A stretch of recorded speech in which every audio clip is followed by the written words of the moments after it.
Late night TV is dying, and Stephen Colbert is leading the race to the bottom of the barrel. According to the New York Post, CBS News shows Stephen Colbert's Late Night on track for record low January ratings.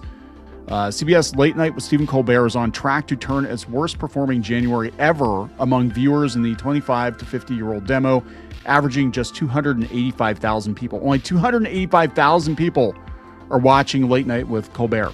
And just a couple of months ago, there was a rallying cry about him being canceled by Trump and all this other stuff. And it turns out that, people cared for about 15 minutes. Now they don't care. And now we're back to seeing why the show is getting canceled in the first place, right? CBS News is in the middle of an overhaul under Barry Weiss. Barry Weiss has her work cut out for her. We've talked about that. The rating of CBS's three main news shows had been plummeting before Weiss arrived, with the source noting that a core problem for the programs plus Colbert's show is that they tend to speak to an audience of coastal elites. Sources pointed to left-leaning Colbert's consistent drumbeat of criticism of Donald Trump, which some critics say has turned off viewers. Colbert's show has been canceled by CBS already, which cited financial reasons for the decision. Well, now we see why. His last show was in May. So this is coming from Hollywood in toto. Gutfeld ruled 2025 while two late night shows collapsed.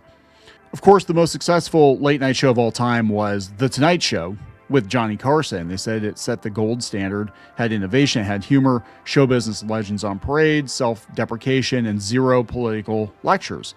They said the latter is the opposite of what we see on tonight's late night TV landscape. It's one of the main reasons the format's dying.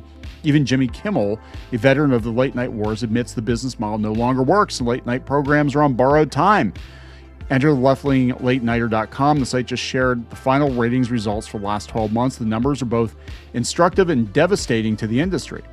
I guess Kimmel's actually doing better than Colbert is now. He said since his return, his ratings have ticked upward, partly due to the nonstop publicity as well as leaping past Colbert as late night TV's resistance warrior. He enjoyed a 14% uptick. Yet Colbert's Late Show, which goes the way of the pager and the 8-track tape come May, continues to lead the pack in traditional broadcast media. And The Tonight Show with Jimmy Fallon was a big loser. That surprises me, actually. The former SNL star went anti-Trump in 2016, but his progressive leanings aren't as rabid as his peers.